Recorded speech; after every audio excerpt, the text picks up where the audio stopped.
I feel like there's a certain subset of African American women who look at the spending and the gifts and things like that. They look at it in an objectifying way. Like some African American women, I feel like look at Nigerian men as just a wallet. No, And I especially know, Atlanta, especially in Houston, woo, and the major cities. yeah, because I think we think about objectification in the sense of like we Body. typically associate it with women and we typically associate it with sex, but it is objectifying to look at a man and just be like, you are just somebody to spend money on me. I want nice things, and that is what I see you as. And I think that some Nigerian men understand that, and they're like, cool, if she's gonna come like that, I'm gonna also in return give this energy of like, yeah, I'll spend a little money on you, take you on a few nice dates, give you some nice gifts. It's nothing to me. It's my norm, anyways. And I'm gonna in return get this kind of low barrier to entry access to you because now you have an overinflated sense of self because the standard is so low in terms of like what they feel African American men have provided to Black women, generally speaking. Yes. I'm not saying it's We go to church tonight. That's it. That's it. So Hey, a lot of my Nigerian friends complain about that. Like, they say that these days they feel like a lot of African American women are coming to them just because of the money. Like they just viewing them as like, yeah, these African men, they just spenders. They spend so like, end of the day we forget men are human and they have feelings. forget men. like they are. And they want to feel desired as well outside of their material Sometimes I wealth. really forget that men are human and they have feelings because the way they act sometimes they don't express, and also the way they treat us sometimes. You'd be like, if you have feelings, why would you treat someone like this, right? Because you should be able to empathize and put yourself in that woman's shoes, right? Yeah. So sometimes I really forget men have feelings. So it can make it challenging on their part too, because it's like, who's for me, or who's for me because they just see I'm this successful Nigerian guy. Like how can you really decipher? So question I have, I think you made a good point, and my friend has mentioned that too, that he'd be like, the girls, he said he feel like African American girls appreciate them more than Nigerian girls. Because African American girls are not used to getting that type of treatment. So what you would do, listen, so what you would do for a Nigerian girl, like It's like, this is what you're supposed to do. like, yeah, like you're a man. You know what I mean? Like, yeah, like big deal. But they feel like once they do it for the other, so I feel like it also strokes their ego. Listen, Let's be fair. It also strokes their ego because, and I think that's also another reason why a lot of times they are might be gravitate to a certain group of women, because every man wants to feel appreciated. Every man wants to feel like he's like he's valued. So if you're dealing with a subset of women who are just like, yeah, you're a man, get over it. And you're dealing with another subset of women who are like, oh, thank you, I appreciate it so much. Oh my God, thank you. You're a king. You my king. You my Listen, let me tell you, I met a guy who was in Atlanta. He literally told me these words that one of the reasons why he likes dating African American women is that they're so excited to date you. Like they're happy to be in your presence. Like they're happy to they appreciate you. And it kind of piggyback on Nnena. I was like, yo, really? Like I never even looked at it that way, but it makes sense. Like they're just excited. You know what I mean? And it kind of go back to what we talked about when I said some things that African women can learn from Porsha Williams in terms of enjoying the journey versus the destination. I think that what stops a lot of African women, Nigerian women in particular, from just sometimes enjoying the entire dating experience is being so preoccupied and fixed on being married, right? So when you're so focused on that end goal and you're so preoccupied with being a wife, and it's a beautiful thing, yes, but you kind of it's easier for you to lose track of the experience because that's not really what you're there for. You just want to get married and have your kids and start your life and be called a miss, and mommy. You know what I mean? You're not there to really enjoy and have fun and really get to know someone and really, build that connection, that relationship. Not all, but I'm saying that when you have that mindset, it makes it easier for you to just kind of, this is cool, this is not, but where's this going? What are we? Where is this going? What are we? 1, 2, 3. Like you're not really there. But that's really interesting how you talk when you at the end, how you tied it in with the whole comparison to the treatment that is perceived that a lot of African American women get from their fellow men, right? Because I even, we like to bring personal stories in here real quick. this is very long. Like, what was it? Last Monday, I went to a basketball game and I give some guy trying to talk to some American guy. I was telling my friend how, like, even from just texting him for not even 1 week, it was so different from what I'm used to. Like, it was so like I stopped. He texted me last Friday. I never responded. Like, I was just bored. Like, it was just so like blah. And I don't want to use it as a generalization, you know, and say that all African American, like, but it's like he wasn't coming with the same energy that I'm used to. He wasn't coming with the same like. Bro, I'm coming for you, my African queen. Like, hey there, what you doing? Hey there, what you doing? Hey there, what you doing? Hey there, stop texting me. Like, what are you saying? Like, I want you to be texting me on my chai. You're so fine. Where we going? Like, text me something real. Don't be telling me hi. So I can only imagine. I do think that low key, what a lot of our brothers say is that a lot of African women kind of can become spoiled in the sense that they're used to certain things. And I don't know. So I might have to go do dry fasting for 1 week because I'm Nigerian, and some of the stuff that you're expressing, I've never had some of this experience. No one is buying me expensive gifts. No one is. Is it because I deal with the cute guys? I think maybe that's what it is. Like, I deal with the cute Charlotte, go to Atlanta. Yeah, I need to go to Atlanta somewhere. But like, more attractive a man is physically, I do think that there tends to not be that much. They do less. Yeah, I think my issue is that I'm dealing with the fine boy Africans. So the fine boy Africans, they have to invite you to their section. They don't have to do much because girls are flying on them. Girls are popping on them. Girls are all over them. So they're not. I felt like if I was to deal with maybe like not as cute African guys or Nigerian guys, I feel like that's when here and there I get that type of pressure.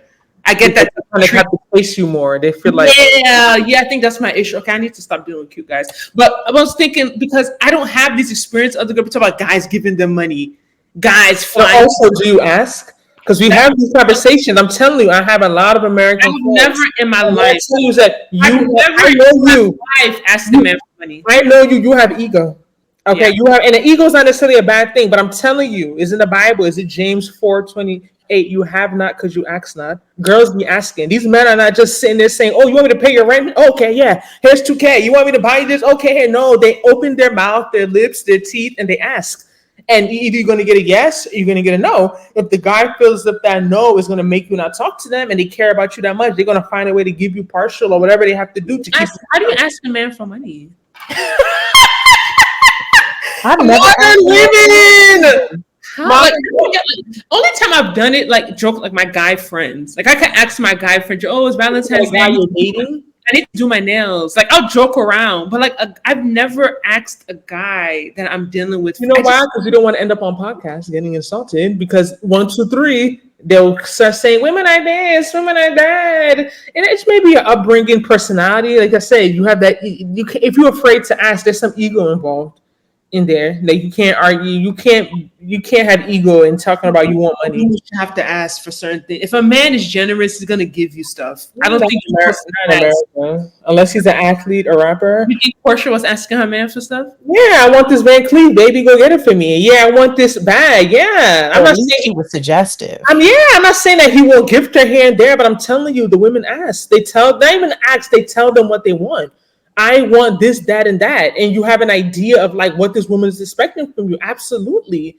These women are asking, hinting, suggesting, like Bunk said, like the idea that you have, I try to explain to that someone's going to just come out of nowhere and just be giving you stuff because they're so generous and nice. Even if they have it, it's not realistic. I think it does happen though, but I feel like if it does, there's a motive there. Okay. Like the guy I was telling you about, I didn't ask him for that stuff. I just feel like he was like, you know what, I'm gonna, it's almost, I don't want to say, because I don't want to, again, overthink it and say it was a tactic or anything like that. But I do feel like some guys, they will be overly generous, like to start with. Or if they just see you need something, which I don't think is a bad thing. Like if you see my car a little raggedy, my muffler falling off the back, for some assistance. Like, But yeah, I mean, I guess I do think a lot of women are not shy about asking these guys for money. I've never asked a man for money unless it was somebody like a family member, like an uncle or something, or like my dad, like, hey, I need something. And it's always been attached to a very essential thing, like my car is not working. I need money. Never like, I want this bag or I need my rent paid. So we need the girls who know how to ask men for money. Come join the league. How do you ask men for money? We need try starting in March, every day of March. I'm gonna find some. I'm tired of all this pride. Where has it gotten me? Where's all this pride getting me? I need to, because I met a guy in Atlanta, right? Like, was it last year? And the way he was talking about Atlanta girls, he was like, being a Nigerian guy in Atlanta right now is annoying. It's so annoying because any girl that meets you, they're just thinking about money. And that's so the opposite about this image. He told me that he met a girl. Mind you, he said these girls have good jobs. It's not even like he's meeting girls who are not. He said this girl was a travel nurse. Like last week, we'll say she works in healthcare, right? She was a travel nurse, and literally, they never went on a date. They're getting ready to go on their first date, and then she sends a message like, "Hey, I'm at this restaurant. Can you cover the tab for me and my friends?" And he was just like joking around. Okay, how much is it? She's like, oh, 300. Can you send me 300? They've never like gone on a date yet. And then he just like delayed it. And then she was like, oh, never mind. A real man took care of it. He didn't. That did not happen. They went in their wallet. He said he never met this girl yet. Like they were just getting ready to go on their first date. She already asked him to cover her and her friend's tab. I was like, wow, women are so bold. Women are so. Do you feel like that's okay though? Do you feel like that's cool? I think it's unacceptable, and I think that because there's women that act like that, it makes it hard for women that don't ask, right? It makes it hard for us because we end up losing out. Like, you know what I mean? Like, it's like, because I'm not gonna go and ask, but doesn't mean, I don't know how to explain it. Like, now you wouldn't appreciate or want someone to do certain things from you, right? It's like there's like this gold digger narrative that's being generated amongst women or certain women or women that look away, and it's just like, I don't believe most women act like that woman. I don't think most women go on a date for the first time with a man, expect him to cover the tab of 200-300 for their friends. You know what I mean? So if a guy keeps getting those type of experiences, same guy told me another story. He took a girl out for dinner, fancy restaurant. Was it Mastro? Some type of fancy restaurant. She comes with her friend. In America, they do that in America. Everything, steak, lobster, all big.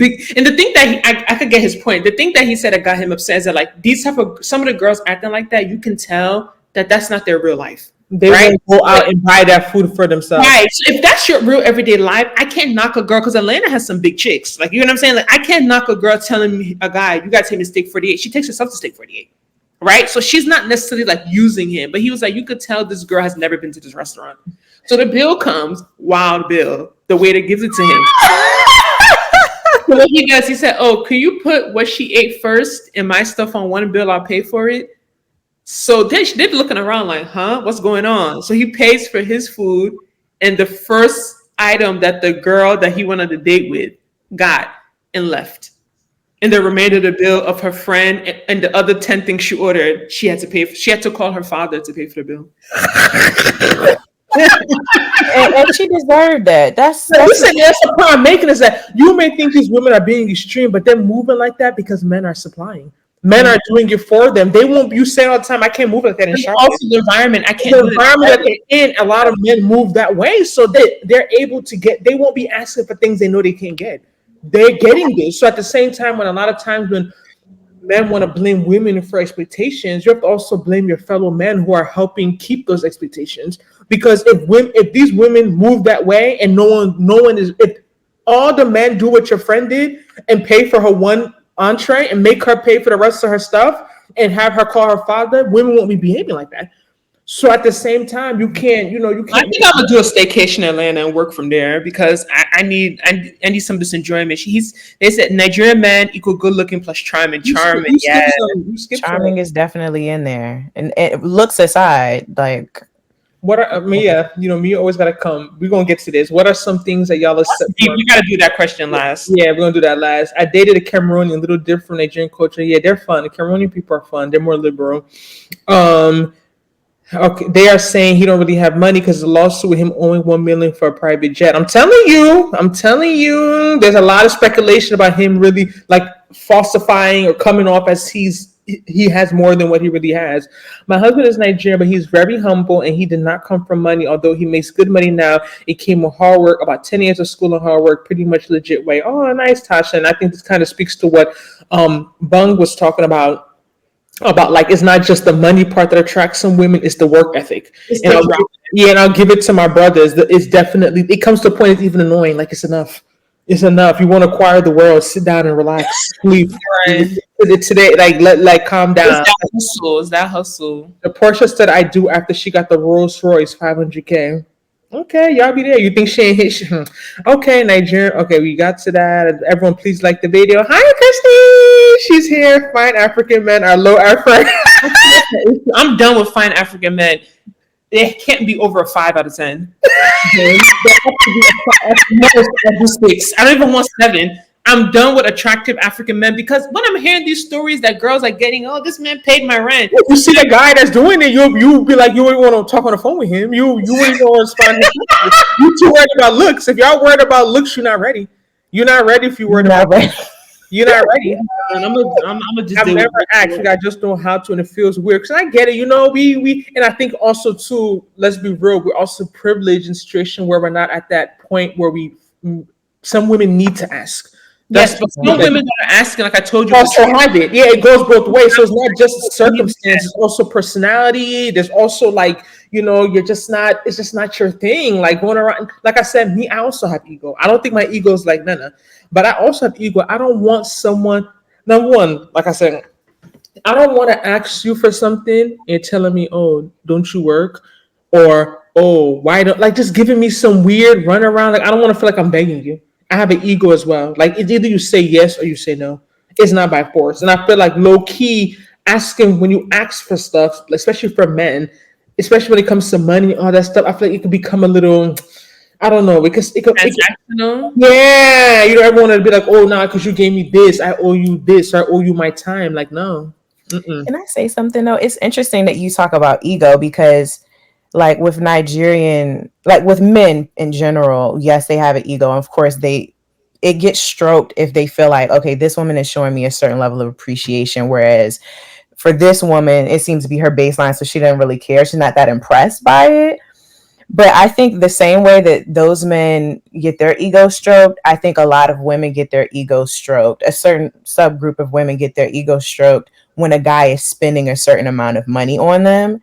And they don't really think like, okay, like let's say you have a Nigerian guy and he makes well over 6 figures. Mm-hmm. And he's taking you to nice places and he's giving you gifts or whatever it is. He's balling on you. For him, it's nothing to him. But if you've been in the desert starving, thirsty, 14 years a slave, 14 years in the wilderness, yeah, and this man comes out of nowhere and he's doing that, it's like oh my gosh, you know what I mean? But some women take it as like I'm special. Like I'm special. And it's like, well, really, it's not a special thing for him. He could do that for the women right now. The next girl, just the way he moves, and right. And then it just leads to delusions of grandeur sometimes, where they're just like, And then I think sometimes it does let it's interesting too because I do feel like I'm learning a lot, but like in terms of what I'm learning from African women, I feel like yes.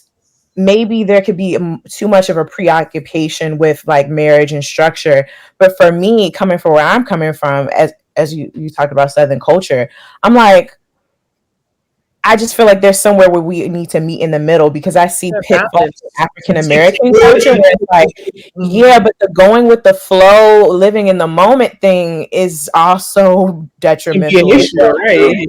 So I'm looking at African women like, okay, I need to get closer to what y'all talking about. And I would say I've been raised closer to that than the other way around. And then maybe also with African women, maybe they can learn to kind of come over a little bit, but not all the way. I don't blame African women for the way that they see things, but I do think that it creates a disadvantage in some situation where Nigerian men are like, you know what, I got this woman over here. She about to. If I say jump, she gonna jump. Because there are Black women. I think we're not perceived as being quote unquote submissive or feminine, whatever it is. But some women, if they feel like they're getting what they want, even if the man's not gonna marry them, but the material stuff is there, whatever, they may be willing. They might go kicking and fighting, but they may be willing to be like, you know what, I'm gonna bite the bullet and I'll do a few things because he's giving me what I want. And so it's like, okay, well, if I can get that from her, and my African sister is just as beautiful, but she not really trying to do all that because I'm not really wanting to commit right now. Then I'm gonna go over here. So let me. So okay. So we have to keep. I think I'm echoing a little bit. I'm not echoing. Yeah, you're echoing. Let me mute. Go on mute and come back on. Am I better now? Yeah, you're better now. So are you saying that you think sometimes African men go to African American women because they're easier? The perception. Yeah, I do think so. I don't think it's always the case because I know for a fact, like I have a friend who she's African American. She's from Georgia, not Atlanta. She's from Georgia, and no offense to Atlanta, but and her husband is Nigerian, and I believe they are in a loving, genuine, organic relationship. I think he loves her genuinely, and I don't think that's the case. They both work just the same. But I do think that there are some men, some Nigerian men who do think that African American women are easier, and in some cases they are more easygoing or also easy with other things. But it's not just easy. People thinking like open pants. No, like it's right. Easy going. Like not when are you gonna marry me tomorrow? When are you gonna marry me next week? When are you gonna marry me? When are you gonna marry me? It's just like they just go. They more go with the flow. And we said that there's a level of that if marriage is not what you want, is fine. But if it's something you desire, going with the flow too long can also be problematic. But it does give them that advantage in terms of okay, let's just see where this goes. Let's just get to know each other. Let's just have fun, and just take it day by day. Because some men don't want that pressure of a woman being like, where's, you know what I mean? Like you just meet someone, they're saying, do you want to get married? When do you want to get married? Do you want to get married? When do you want to get married? Do you want to get married? It's like, damn, like, it's like, relax. You know what I mean? And you can't blame it to a point because I kind of use this, like, I feel like a lot of, I speak particularly to Nigerian women, but African women, they're raised to be wives, not girlfriends. There's a difference. There's a difference in expectation you have. There's a way you're viewing things. You're thinking about husband versus boyfriend. They're not raised to really just date and just be a girlfriend and go have a good time. Like that's not their culture. So you have to also see where they're coming from, why they're so, eye on the prize. So, I need to get this by a certain age or by the time I have certain things accomplished. I don't have time to waste. But you have to also look at it from a man's perspective as the man dating the woman, the one who's supposed to get on one knee and propose and marry her. It could be a lot of pressure. But if they know they're not ready for all that, they may not want to, deal with that type of woman. Yeah, but there are pitfalls to that because, like, when I was in Boston and meeting, other women who were dating, who were more, acclimated to dating Nigerian men, it'll be like, okay, well, he's doing all of this. I'm being easygoing. I'm being like the fun girlfriend or whatever like that. And then after a while, it wears off because you're thinking this guy takes you seriously because he's, spending money. He's charming, whatever it is. And then when the rubber meets the road, he's not taking you seriously. Like the ring never comes for a lot of African American women with Nigerian men. And so it's interesting. Like for me, I do prefer Black men. I don't care. They could be Caribbean, African, whatever. But the idea, and this may not be right, but like from my experience, I didn't walk away from these experiences like, oh, I prefer Nigerian men, because in my mind, I'm thinking, oh, he doesn't take me seriously. Wow. He thinks he can spend a bunch of money on me. I'm going to go for it. I'm going to, go with the flow, whatever, and be okay with it not leading to any sort of real commitment. Therefore, I don't prefer, if I'm looking at these isolated experiences, I'm not looking at it like, no, I don't prefer that. If that's how I'm going to be treated. And I'm not saying that all Nigerian men would treat me like that, but I've only dated 2 Nigerian men. So again, it's a very limited experience.